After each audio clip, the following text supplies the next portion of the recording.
पंजाबी ड्रामे जी नई अपडेट में तव्हां सभिनी पीउ प्यारनि खे सिंधी भाउरनि खे दिलवारनि खे ख़ुशि आमदीद। दोस्तों अॼु रिव्यू करण वारा आहियूं मेगा सोप सिल पंजाबेरी। अचण वारा एपिसोड धमाकेदार थियण वारा आहिनि। इन्हनि में तव्हांखे हाणे चाकर ख़ान जी उहो गुस्सो ॾिसण वटां मिलंदो जेको शुरू वारी क़िस्त में ॾिसण वटां मिलियो। छो त उनखे हाणे ख़बर पवंदी नौकिराणी गाइब थी वई आहे, नौकिराणी नथी मिले। छो जाबर वारा नौकिराणी खे हितां गुम करे छॾींदा आहिनि। उनजो पुटु सूदो उनजो घरु ख़ाली पियो हूंदो आहे। जीअं ई उतां चाकर ख़ान वरी मिलणु ईंदो आहे त वरी इन खां कुझु पुछा मथां का ॻाल्हि ख़बर पवे उते नौकिराणी कोन हूंदी आहे। अहिड़े हिसाब सां चाकर ख़ान खे उहो गुस्सो वरी अची वेंदो आहे त हीउ कमु कंहिं कयो वई काॾे।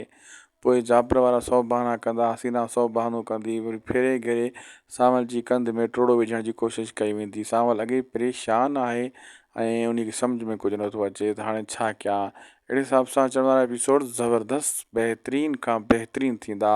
इन्हनि में खोड़ सारा अहिड़ा सीन बि तव्हांखे ॾिसण वटां मिलंदा जंहिंमें जेको आहे चाकर ख़ान खे बार बार हसीना ते शक बि थींदो, बार बार रुंडे ऐं चाकर ते बि साॻियो शक थींदो, लेकिन हू ॻाल्हाइण जे ज़रिए पंहिंजी जान छॾाइण में कामयाबु वक़्ती तौरु थी वेंदा। बाद में वञी ॿिए टंगा फासंदा। असांखे ॾींदा इजाज़त दोस्तों। हिन असांजे यूट्यूब चैनल शायदि को सब्सक्राइब लाइक शेयर कंदा।